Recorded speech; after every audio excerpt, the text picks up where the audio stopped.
अस्सलाम वालेकुम दोस्तों, नजीब्स ऑफिशियल यूट्यूब चैनल में खुश आमदीद।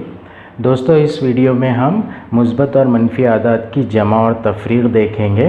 ये वीडियो बेसिक मैथ्स की पहली वीडियो है, यानी कि अगर मैथ्स के कैलकुलेशन हमें सीखना है तो हमें सबसे पहले मुस्बत और मनफी आदाद की जमा और तफरीक और उनकी ज़रब और तक़सीम सीखना होगी।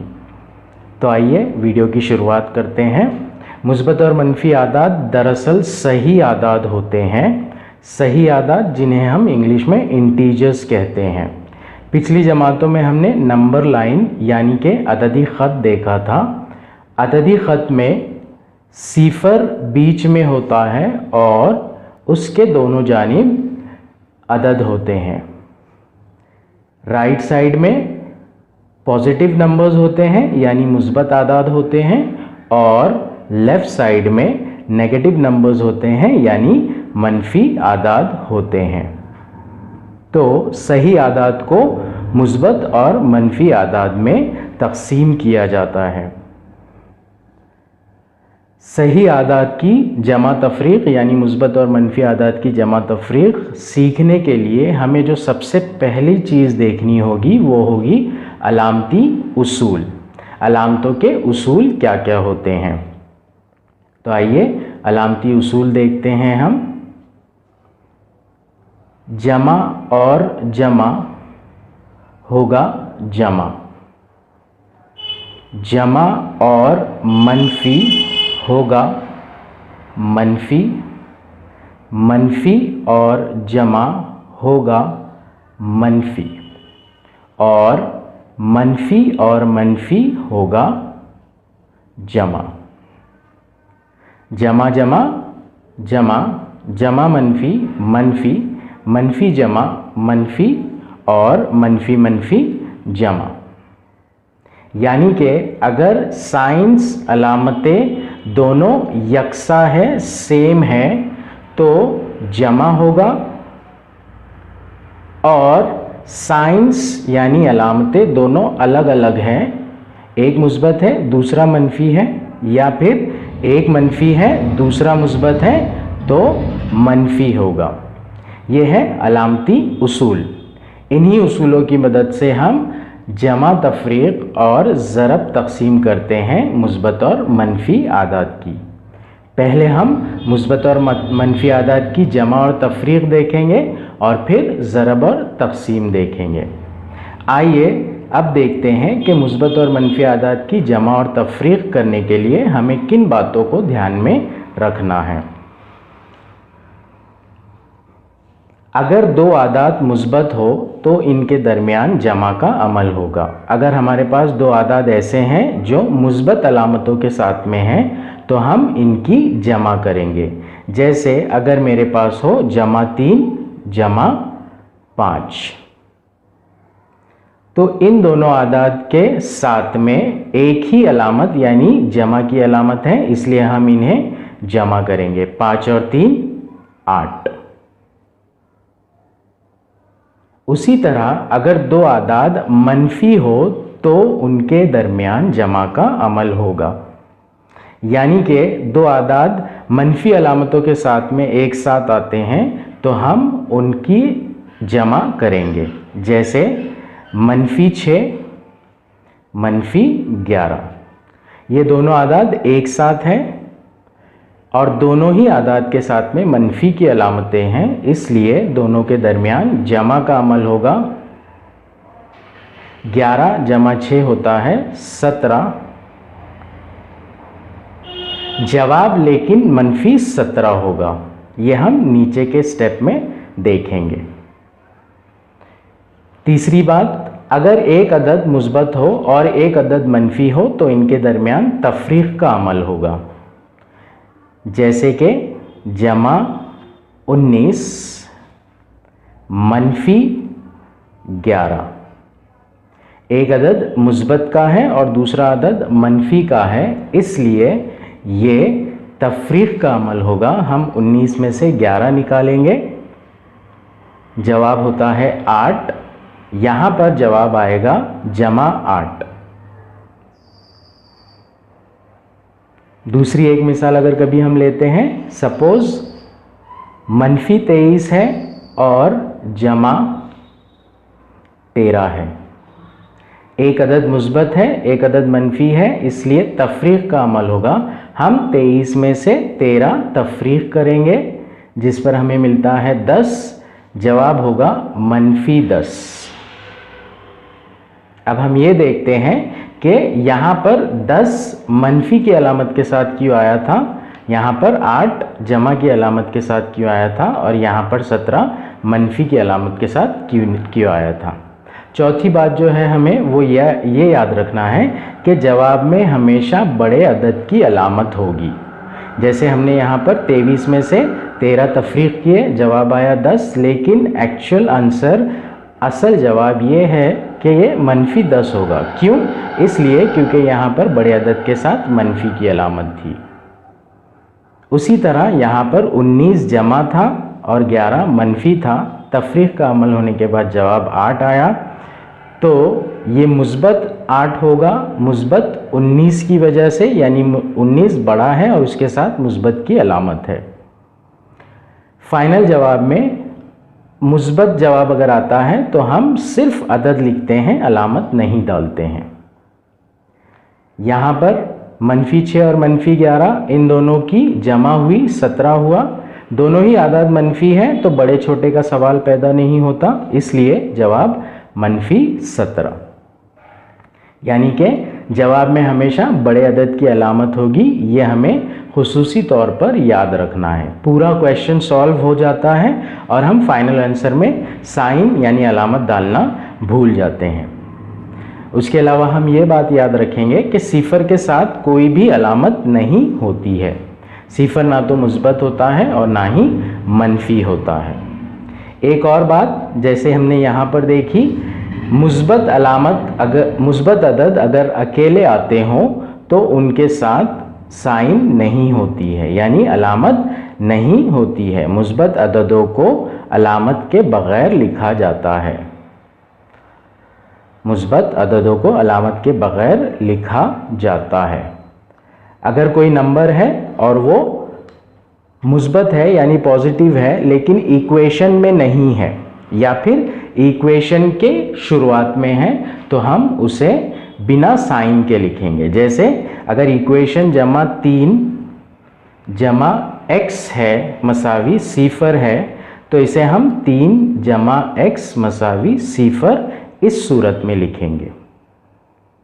या फिर मुझे सिर्फ मुस्बत 3 लिखना है तो मुस्बत की अलामत डाले बगैर मैं 3 इस तरह से लिखूंगा। ये मुस्बत 3 तसव्वुर किया जाएगा।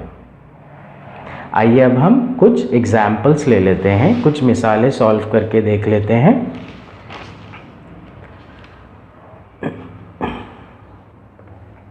हमारे पास यहाँ पर सवाल है, मंदरजा झैल आदाद की जमा कीजिए। इन 4 सवालों को हमें जमा करना है। पहले सवाल में दोनों भी मुस्बत आदाद हैं, दूसरे सवाल में पहला अदद मुस्बत है, दूसरा अदद मनफी है, तीसरे सवाल में पहला अदद मनफी है और दूसरा अदद मुस्बत है, और चौथे सवाल में दोनों ही आदाद मनफी है। आइए हम एक एक करके इनकी जमा करते हैं। पहला सवाल है, हमें जमा करना है 45 में 38। यहाँ पर 45 के साथ कोई साइन नहीं है, मतलब ये मुस्बत है। 38 के पहले जमा की अलामत है, यानी दोनों आदाद मुस्बत है, इसलिए इन दोनों की जमा होगी। तो हम इन्हें डायरेक्टली जमा करेंगे। 8 और 5 13, 13 के 3 हासिल का 1, 4 और 3 7 और 1 8। तो हमारा जवाब होगा 83। दोनों ही आदाद मुस्बत है तो बड़े छोटे के अलामत का सवाल पैदा नहीं होता, इसलिए जवाब होगा 83 मुस्बत 83। दूसरा सवाल लेकर देखते हैं। 45 में हमें जमा करना है, इसलिए यहाँ पर जमा की अलामत आएगी।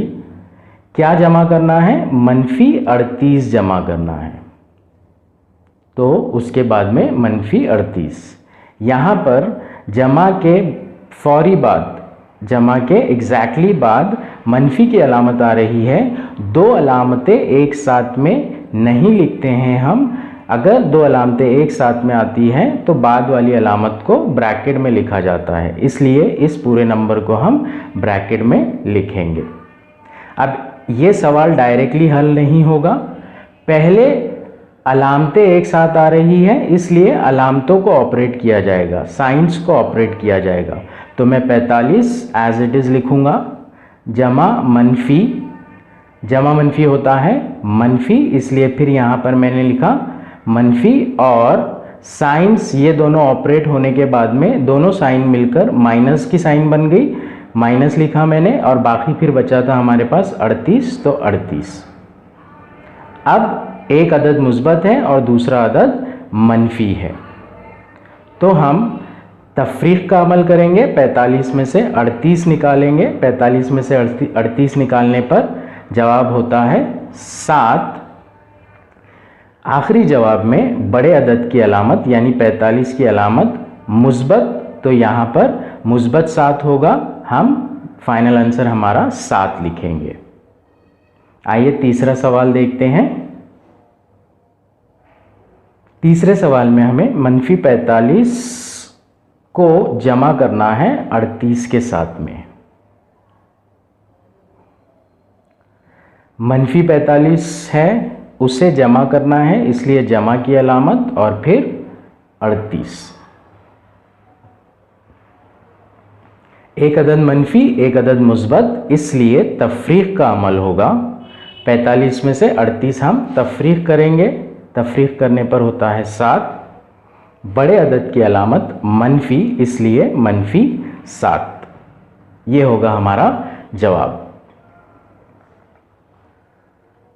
मनफी 45 में जमा करना है 38, तो मनफी 45 जमा 38 मसावी मनफी 7।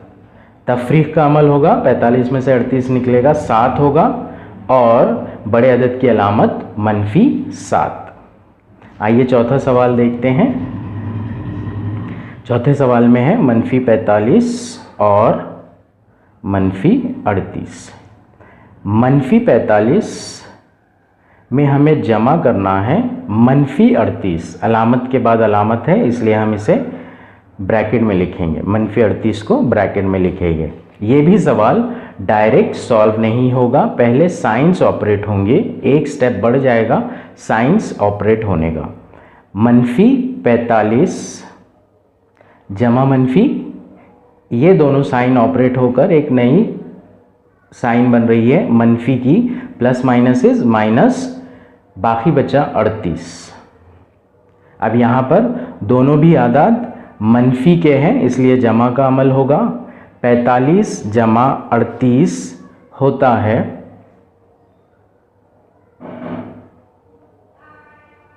83, इसलिए 83 मनफी की अलामत के साथ। आइए दोस्तों, इसी तरह अब हम देखते हैं कि मुस्बत और मनफी आदाद की तफरीक किस तरह की जाती है। यहाँ पर हमारे पास 4 सवालात हैं, जिनमें पहले सवाल में दोनों आदाद मुस्बत है, दूसरे सवाल में पहला अदद मुस्बत और दूसरा अदद मनफी, तीसरे सवाल में पहला अदद मनफी और दूसरा अदद मुस्बत, और चौथे सवाल में दोनों ही आदाद यानी पहला और दूसरा अदद मनफी अदद हैं। सवाल नंबर 1 लेते हैं।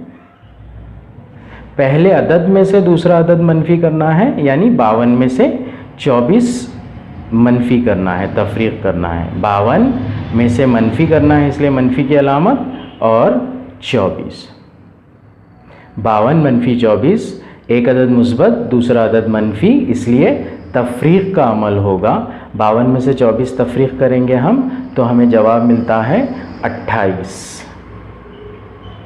बड़े अदद की अलामत मुस्बत है, कोई अलामत नहीं है, मतलब वो मुस्बत अदद है, इसलिए जवाब होगा मुस्बत।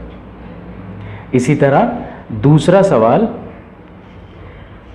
52 में से तफरीक करना है हमें मनफी 24, तफरीक करना है इसलिए मनफी, और दूसरा अदद जो दिया गया है वो है मनफी 24, तो अलामत के बाद अलामत होने की वजह से हम मनफी 24 को ब्रैकेट में लिखेंगे। अलामत के बाद अलामत आ रही है, इसलिए हम पहले अलामतों को ऑपरेट करेंगे और फिर जमा या तफरीक करेंगे।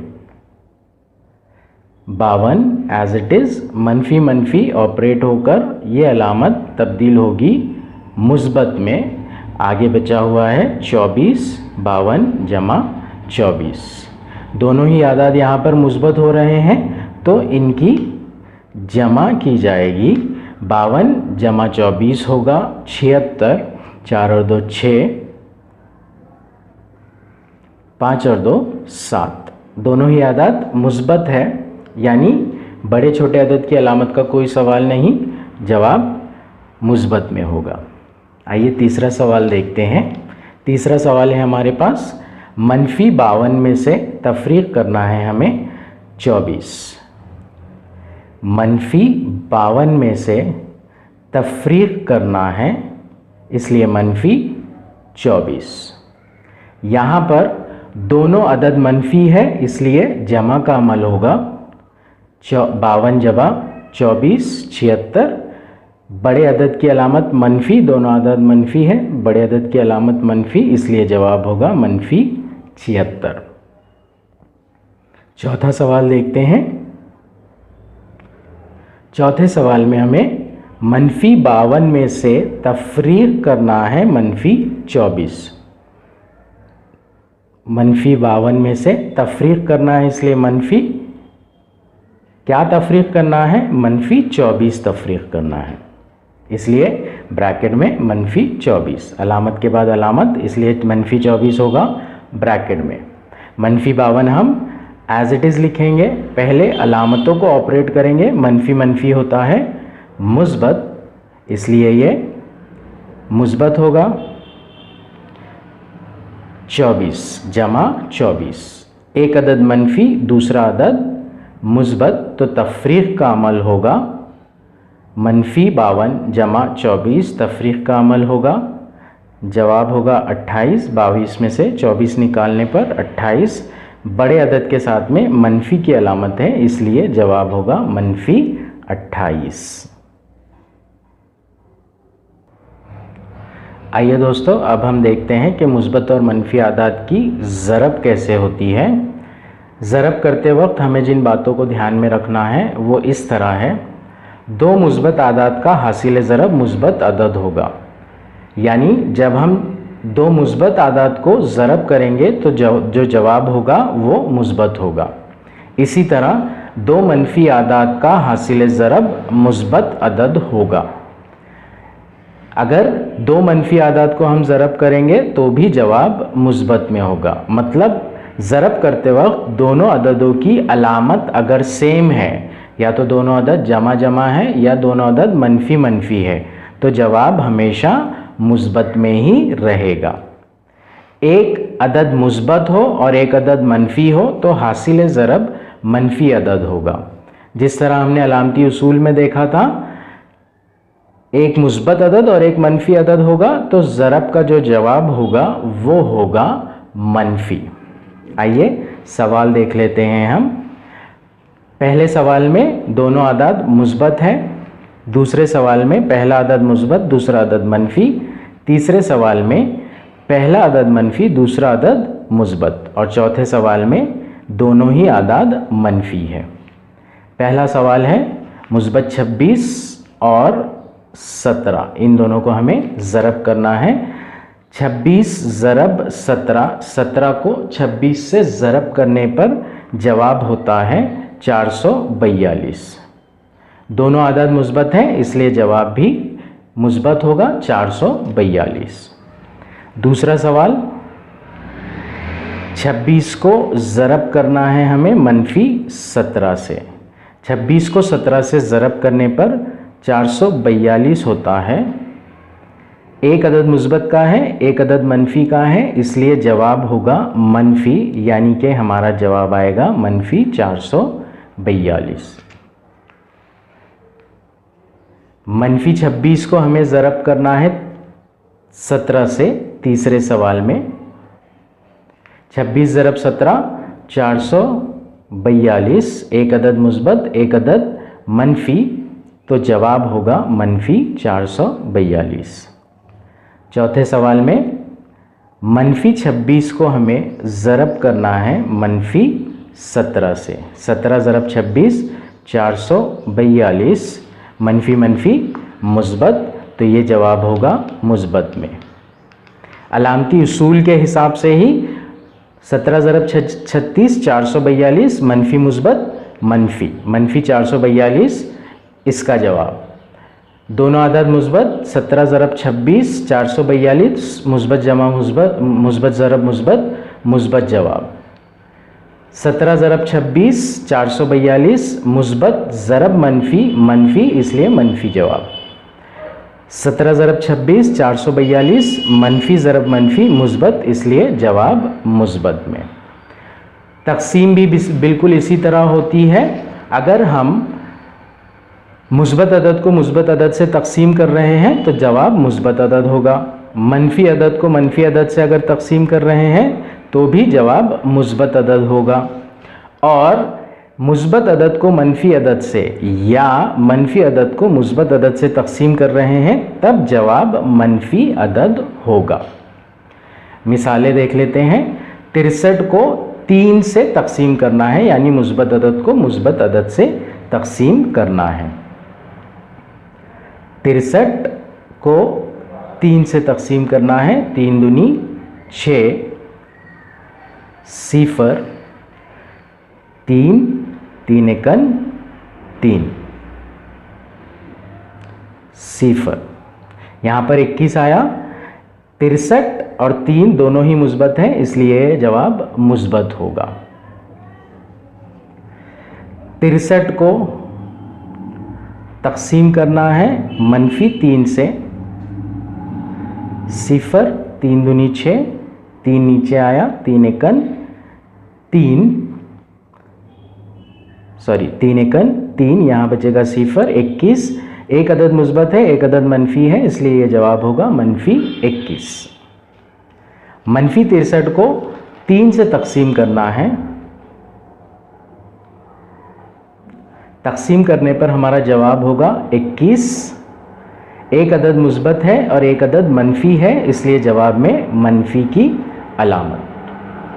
उसी तरह मनफी 63 को तकसीम करना है मनफी 3 से।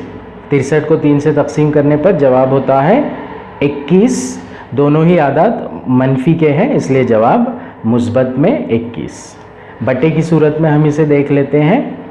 पहला सवाल है 63 को 3 से तकसीम करना है। 63 3 से तकसीम, दोनों मुस्बत मुस्बत है, ऑब्वियसली जवाब मुस्बत आएगा। 3 एकन 3, 3 दूनी 6, 3 एकन 3, 21 आया जवाब।